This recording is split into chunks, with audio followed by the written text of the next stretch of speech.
Hello and welcome to Review the Light. This is a video overview of the Nitecore SRT3. So the Nitecore SRT3 is one of Nitecore's most recent releases. It is in its control ring series. Nitecore, you may know, has long been known as one of the more progressive flashlight companies, quick to adopt some of the newer technologies here, and the SRT series is another example of this, because the SRT series not only controlled by a control ring, but they have multiple colors of output, as we'll see. So before we turn it on, we'll just take a look at it here. If you look down the barrel, you can see that it uses a Cree XML emitter and a smaller color emitter on the side there. The SRT3 only has one of these smaller emitters. Some of the larger in the series have three. This one only has the one right there on the side. And you can see it's got a pretty small smooth reflector, a stainless steel bezel here to protect the light from impact. Looking at the head, you can see it's got some just design on it that also adds to the grip. This here is the control ring for the light. So as you turn this is how we're going to control it. And it's got a pretty good feel to it. It's got, you can see some knurling, a diamond pattern knurling there, so you can grip it. And it's got a good amount of resistance, and it has click stops for the different positions. So I'll be quiet here and you can you might be able to hear it click into position.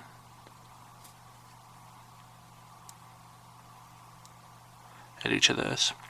And then this area here is actually the AA extender. So I'll show you in a minute. That is available to be taken on or off depending on the kind of battery you want to use. The body here where the battery sits, obviously. The model name there, Nitecore logo on the other side. It's got a pretty good sturdy clip, not just clipped on, but as you can see it's screwed on there, so it's very sturdy. It's you can see it comes right up against the edge of the body, and it's got a lot of springiness to it, so and it's pretty firm, so it springs back pretty well. It's a very firm clip compared to others that I've used. And you can see here the tail switch has a rubber boot with the Nitecore N on it there, and a little bit of texture. It is recessed into the tail so that it doesn't stick out, so the light can do a very stable tail stand with no trouble. And you can also see it's got a few notches cut into the side here if you want to attach a lanyard as well. And also, as we've been looking at it, you probably noticed it looks pretty dinged up. This has been in my pocket along with other metal objects and that sort of thing for quite a few weeks now. It's been my EDC everyday carry light. It's been performing quite well at that. So you can see that this is what it looks like after it wears a little bit.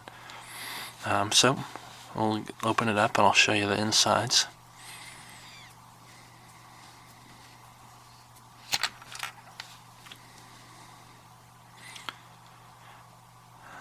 Down there is a small spring at the rear end of the battery tube that makes connection with the battery there, and the threads there you can see are fairly small and close together, and they are anodized, which means that if this is loosened a little bit, it's not going to make electrical connections, so it's sort of a mechanical lockout feature. And the anodization on the threads also helps them hold up better for prolonged use. We will remove the AA extender. You can see this is the extender here. And then in the head, you can see it's got that small button where it makes electrical contact with the battery also. And if you can tell, this button is kind of recessed behind this ring of plastic. It's a sort of a mechanical polarity protection. So if you try to insert the battery backwards without a button top there, it won't be able to make connection with the head, the battery won't make an electrical connection there, and the flashlight won't turn on, so it prevents you from damaging your flashlight and your batteries if you accidentally put the battery in the wrong way. So just to give you an idea of what this looks like here, you can use it with AA size battery, or lithium-ion 14500, same size, or you can also insert a CR123 or lithium-ion 16340 battery here, and there's a little bit of extra wiggle room there. And as you screw down here, you can see it's a little bit shorter in this configuration, and it can use that 16340 battery just as well. I tend to keep it in the longer position, just because it feels more comfortable in my hands that way, and the AA batteries are slightly higher capacity. So also to give you just a size comparison, it's fairly large for a AA or CR123 size light. This is the SRT3 next to just another fairly slim 18650 light. So as you can see, the SRT3 is actually longer than, longer and a little bit fatter than a light that takes a larger, more powerful battery. So it's pretty beefy due to the control ring and just its extra thickness. It's a fairly large light for its size. You can also see it compared to just like a standard AAA sized keychain light. It's bigger than some of those. It's not huge. It fits in your pocket without being too obtrusive, but you'll definitely notice it's there. So let's go ahead and turn it on. You turn the light on and off using the rear tail cap switch here. If you hold it down halfway, it stays on until you release, or you can click it into position and it'll stay on until you press the button again. And as I turn it on, you'll notice it takes a second to ramp up. It's kind of got a soft start to help just your eyes, give them just half a second to adjust there. And you also see it looks pretty bluish due to my camera's white balance. It's just a very just plain white in real life. And if you want to see some better pictures of the beams, you can check out the full review. We'll have plenty of pictures of the beams on different surfaces. So to look down the end here when it's on, you can see it inside of there. And when you use once the ring is on, you can use the control ring here to control the light. So the middle position here, kind of the main position, is an infinitely variable section of the control ring. So as I take it down, you'll see it gets pretty dim, and then I can slowly crank it up here, and it gets to be pretty bright, up to its maximum brightness.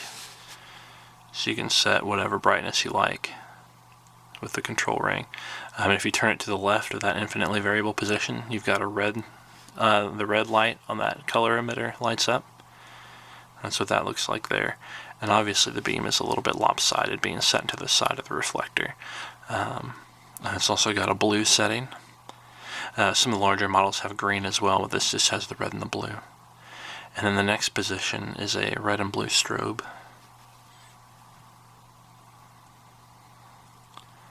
That's what that looks like. Then you have Sos Mode.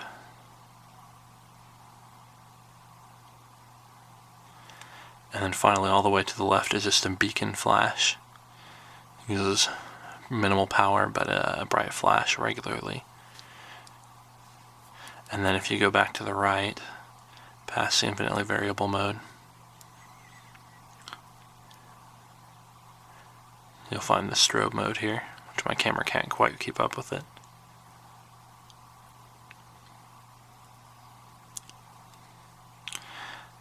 So this has been a video overview of the Nitecore SRT3. If you'd like to see the full review with the beam shots, output graphs, and other great stuff, go ahead and check out the link in the description below. Thank you.